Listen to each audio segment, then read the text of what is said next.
Spotlight is proudly sponsored by HEC Media.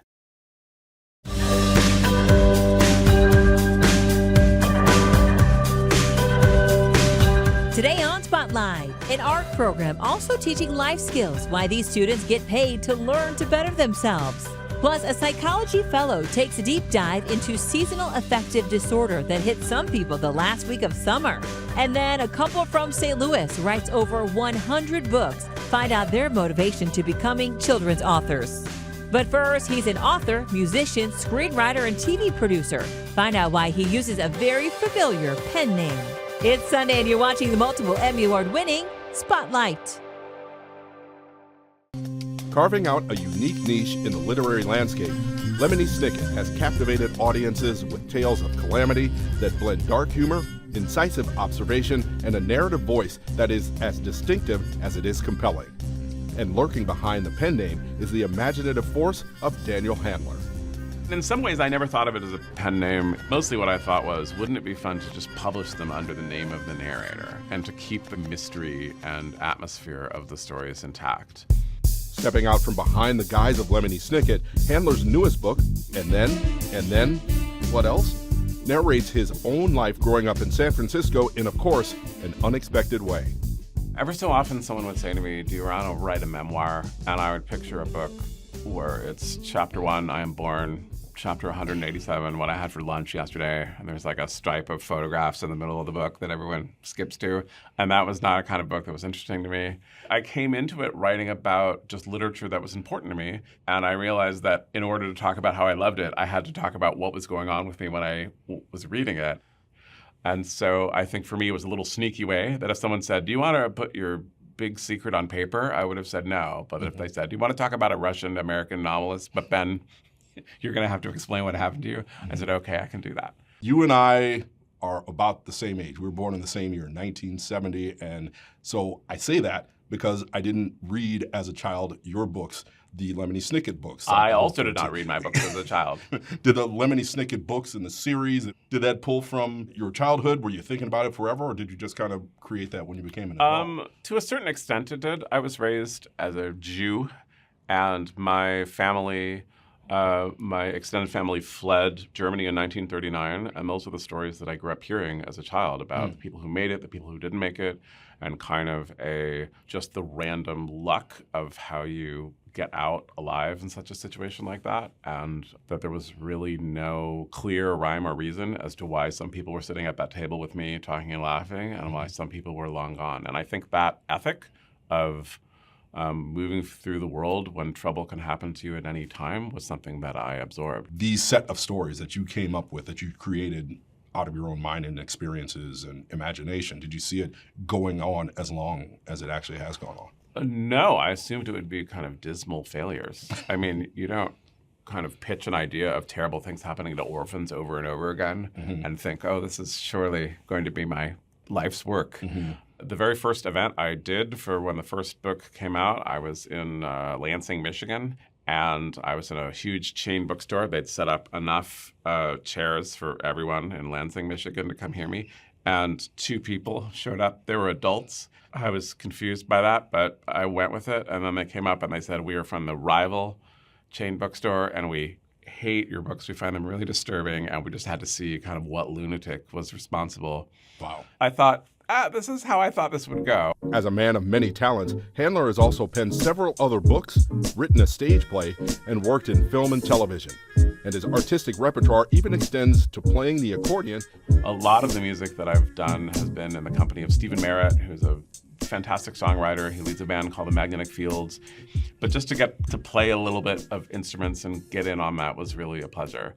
And similarly with film and TV, to go into a television studio or a film studio and have all these people running around, making a set and doing costumes and setting the lights and things like that, that's just an adventure. And I don't like to turn down adventure. To find out how Handler says they changed his story for the screen, watch the full interview at hecmedia.org. HEC Media, bringing you culture and community. Find all of HEC's positive programming and award-winning content at hecmedia.org. I like to draw and I like to paint. It make my mind feel at ease. St. Louis Artworks is a year-round job training program for teens between the ages of 14 and 19. And while creativity is a key component, the program is so much more than expressing oneself through the arts. Totally trying to set them up for success. The 6-week summer arts program is now underway, but on Fridays, the young apprentices put their art on pause and learn about essential life skills. As today, of course, we had resume writing, career development, and so we have various types of speakers that the kids sometimes, in most instances, would not have access to. We covered personal branding, how that's like understanding like yourself, how to put yourself out, how you're a brand, understanding the definition of like your strengths and your areas of opportunity. So what do you do well? How can you present yourself? We also talked about the resume. These are my favorite words to use in a resume. Some of the older students are already well aware of the importance of a resume, like 19-year-old Noah Burke, who's hoping to one day open his own graphic design firm. I was at college and I completed 2 semesters studying visual design. My plan is to go to school next year after taking a year to develop my art skills and connections and just networking stuff. All right, go. Last year I was actually in the painting group, and this year I'm in a videography group, so I'm trying to learn more about videos and how to edit them. Each apprentice receives a bi-weekly stipend that's payable by direct deposit, which means they must have a bank account in order to get paid. Financial literacy is also one of the life skills they're learning about. We learned how to save up money and how to stop spending money on stuff you don't need. So like we worked on our needs and wants and how to manage our money better. In talking with the teens, each one has a unique vision about what their life will look like after high school or college. And for the most part, they want a career that allows them to be creative. Yeah, I'm going to college. I don't know what type of college, but I just know I want to do dancing. After college, I want to try to work on my dancing and try to go for Broadway. I want to be in Broadway. My 2 schools that I picked out is like Syracuse University, which is in New York, and my second school is BYU in Idaho. Either doing real estate, becoming a psychiatrist, or probably law. I kind of want to do it all, so I'm going to have to study a lot. You don't have to have it figured out. Not knowing is actually okay because you're never going to stop learning. What you might do in your major in college that you start with might not be what you finish with. So whatever you align with, your passions, your purpose, that could change. It's a competitive process to be accepted into the program. It involves submitting an application, a letter of reference, and a portfolio. They also have to undergo the interview process with employees, teaching artists, and board members. For those who do not have a portfolio, the program now offers a way for them to still get their foot in the door. What we started was basic art foundations, and so we have a class dedicated to the foundations of art.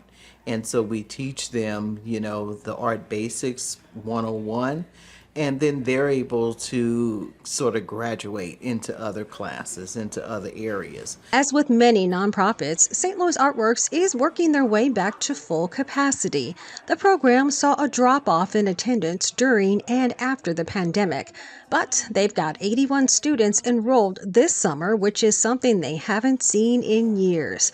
About half of them are from St. Louis City. The rest come from St. Louis County and surrounding areas. This summer, we have an amazing crew of kids. They're introspective, they're asking questions, they're being involved, they're making connections, and they're in there. It just feels so good to be in a room filled with kids and teenagers in the city of St. Louis that are involved in something positive, and the energy is, you can actually feel it.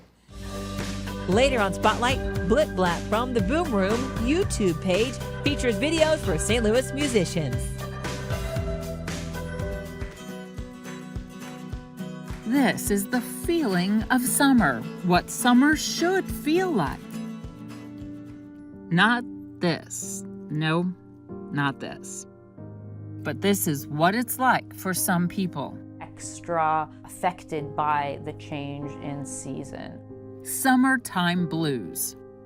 We're more used to seeing the winter kind of flavor of it. Linked to a chemical change in the brain called seasonal affective disorder. The days get shorter and our body clock kind of has a little bit of trouble adjusting to that, and so that leads to hypersomnolence, meaning a lot of sleeping, and that leads to weight gain because our appetite increases. Dr. Ruth Schach is a postdoctoral fellow in psychology at the St. Louis University School of Medicine. She explains why seasonal affective disorder is not just reserved for wintertime blues. So then going from one extreme of temperatures and day length to the other. The summer kind of flavor of it. The summer, the days get longer and our body clock is trying to adjust to that. But some people who have extra sensitive body clocks tend to get insomnia, so they have trouble sleeping, and then they might develop agitation that kind of has to do with that like inability to sleep, and then their appetite might really decrease a lot. So it's in a lot of ways the opposite of that winter pattern of depression. How this happens, the answer lies in a very small part of the brain that regulates circadian rhythm. Called the suprachiasmatic nucleus, in charge of sending signals to the rest of your brain, telling your brain about the rhythm of the day. And it's kind of a tiny, tiny little part of your brain, and it's right by your optic chiasm. So the light from the sun enters through your eyes, and your eyes have photosensitive receptors, right? So they are sending signals to that suprachiasmatic nucleus telling you it's time to wake up, right? And when the sun goes down, we know that it's time to go to sleep. Our body clock is in charge of our circadian rhythms. So that means that there's natural rhythm where we kind of get more active, and then the opposite where we go to sleep, where there's a rhythm to when we get hungry and when we kind of are full. She says research has shown that seasonal affective disorder can be genetic. So there's a genetic component. I'm not going to be like it is 100% genetic. The type of photosensitive cells that you get or the type of suprachiasmatic nucleus that you get is probably genetically determined, right? But then there's an interaction with the environment. And after all, it is summer. There are vacations and so many other things happening. A change in routine can be a problem. Where their circadian rhythms are very sensitive. Any kind of change in routine is going to flare up pre-existing mental health conditions, whether that's depression or anxiety or something else. Maybe we have different parenting responsibilities than we do during the year. Maybe we ourselves have a job where we work in a school and we're out of work right now. Just the heat, right? The heat is really difficult for people. Counterintuitively drives people inside more. We also have a lot of cool different things going on, right? And because the days are longer, we might have stuff like the Muni or the Botanical Garden, whatever. We might be going out in the evenings, and that is also messing with our circadian rhythms.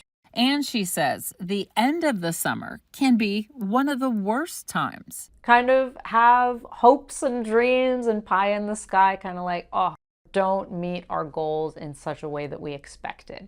If anyone is experiencing symptoms, it's advised to see their doctor. And you do notice those changes in your mood, sleep, or appetite, take care of your mental health just the same way that you would take care of your physical health.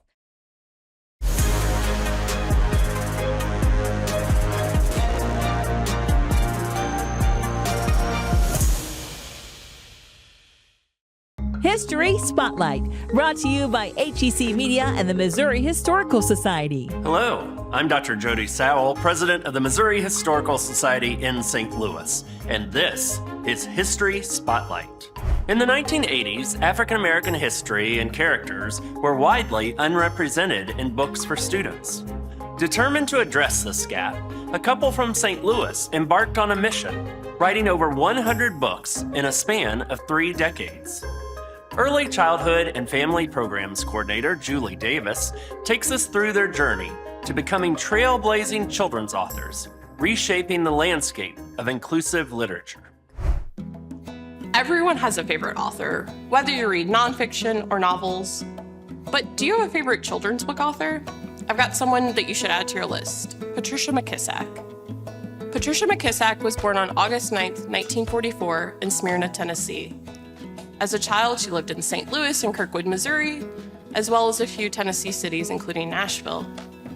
Growing up in the Civil Rights era led to Patricia being the only Black student in her 6th grade class at Robinson Elementary in Kirkwood. In 1964, she graduated from Tennessee State University in Nashville. While in college, she reconnected with her childhood friend, Frederick McKissack, who, as you can probably guess by his name, later became Patricia's husband and writing partner. As a child, Patricia knew she wanted to be a writer, but she was told to pick a career that was easier for a Black woman to get at that time. Be a teacher, they said.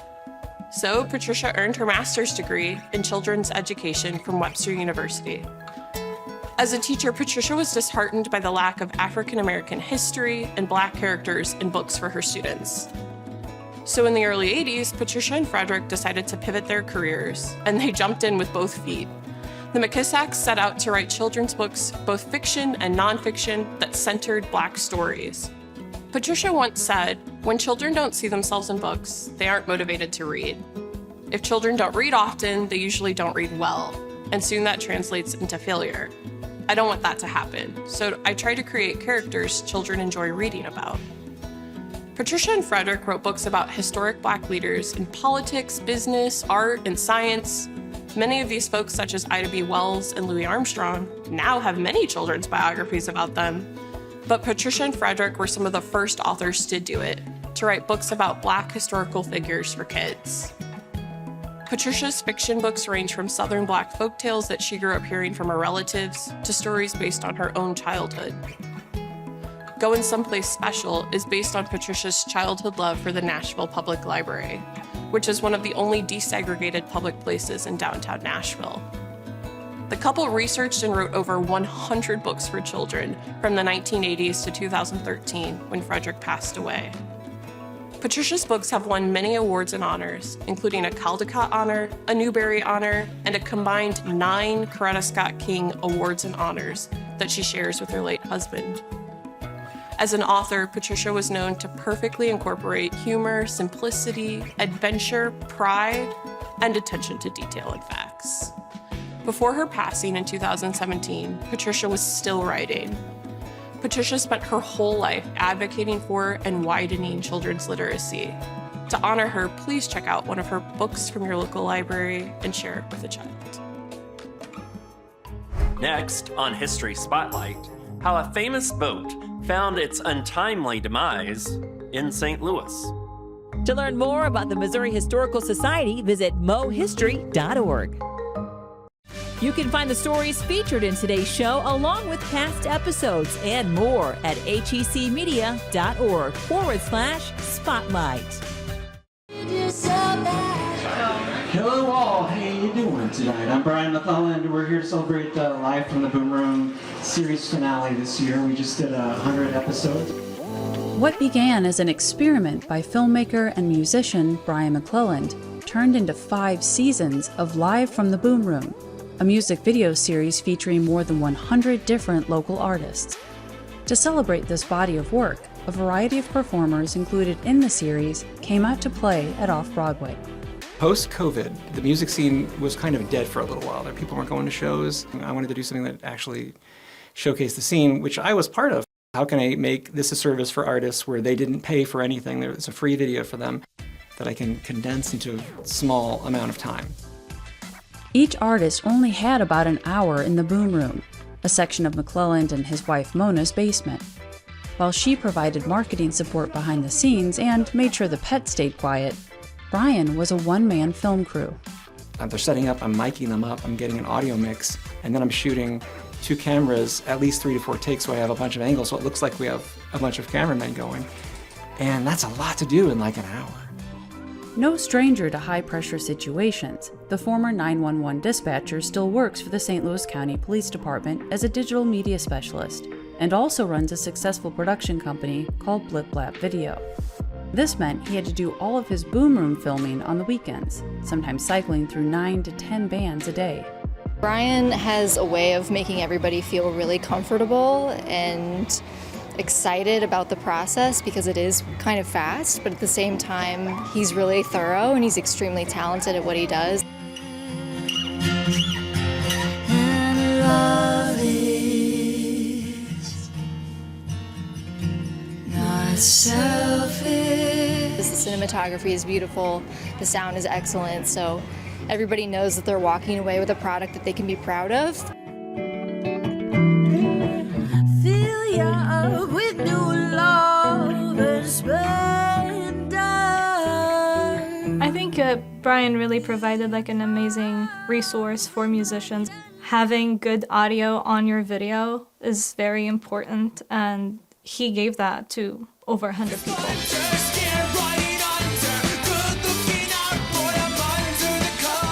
I think it helped a lot. We're a DIY band. We just do everything ourselves. Just having something professional looking, helps venues like this take us a little bit more seriously, which is nice.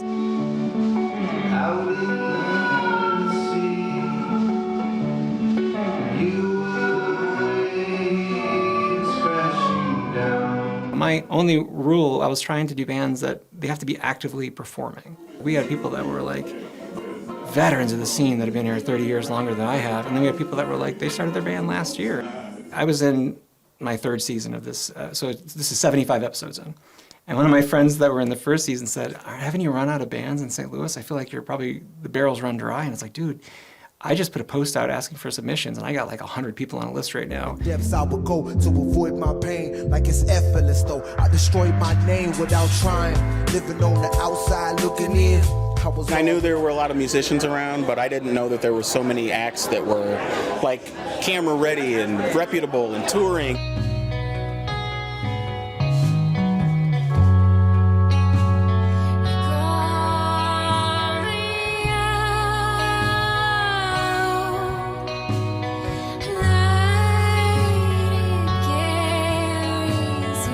As you can see, I'm the only clown here. It's just a bunch of real good musicians, so I'm happy to be here. It's a good vibe, and for Brian to bring this eclectic mix together, it's just what the city needs. I know a little about something. I know a lot about nothing. I know a bit about something else, but I'll keep it to myself. Yes, I'll keep it to myself. The series captured a very wide swath of what's happening in the scene over this last couple of years. From like jazz to like weirder, like outside art. It started subconsciously, my life was going perfectly until I was stung by a bee. This guy that's like a regular on Cherokee and Jefferson area, looks like he's from Mad Max Road Warrior. He's in these crazy outfits and he has a guitar. And he just has this flowing hair and he's just out there jamming this guitar all day. Every community needs that, as well as they need the very slick jazz, the very smooth country, whatever. Everything has a place in a healthy music scene. Hey, outside people, become inside people. And that's exactly what was reflected on the night of the series finale concert, where the action bounced between two stages, and it was anybody's guess what type of music was up next.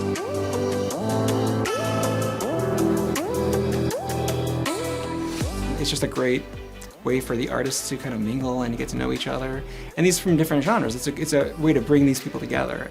It's been kind of an unexpected ride, with Blip Blap video, and it's spurred some really cool spin-offs. Tell me what it feels like. People sometimes are looking like for one drummer or bass player or singer, and then nights like these are a great time for people to meet each other. Well, collaboration is so important, and we learned a lot during COVID, of what we're capable of by ourselves. And post that, I think people need to collaborate more than ever. It's such a beautiful night. It sort of reminds you of the talent and the people we have in St. Louis doing wonderful things, and it makes you want to be even better. Due to financial and time constraints, McClellan decided to wrap the series. For now. I think we need more people like Brian doing things like this and continue to highlight the beauty of our history and our city through music. I only wish that we had more time at the time to bring in these artists that are on my list still that I didn't get to yet. Oh, give me some room. I'll give you me for the rest of all time. But until there's a Live from the Boom Room Season 6, I was kidding on my flight, and all at once it seemed to hit me. Go to YouTube, Blip Blap video, first playlist, it's called Live from the Boom Room. And go down the rabbit hole. Every time that music plays, I want to sing and dance. I want to gather with my friends like we did in the past.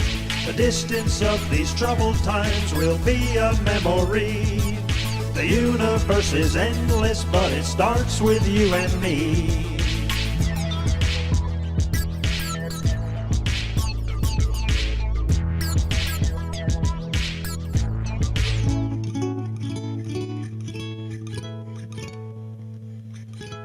Another love before my time made your heart sad and blue. And so my heart is paying now for things I did not do. In anger, unkind words are said that make the teardrops start. Why can't I free your doubtful mind and melt that cold, cold heart? Ooh, ooh, ooh.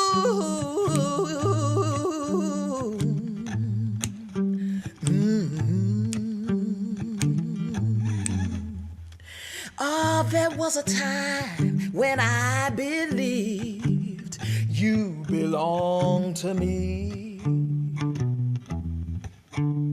But now I know your heart is shackled by old memories. The more I learn to care for you, the more we drift apart.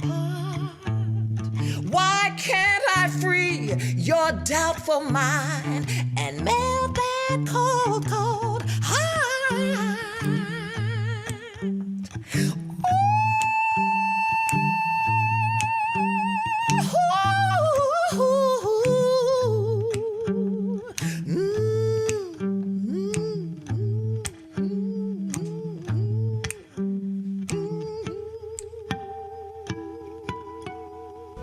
Next week, inspiring audiences with her one-woman show that was performed in actual bathtubs all over the country. Plus, we begin introducing you to artists you'll see at this year's St. Louis Art Fair. Thanks for watching Spotlight. Join us next Sunday at 9:30 a.m. on KPLR 11.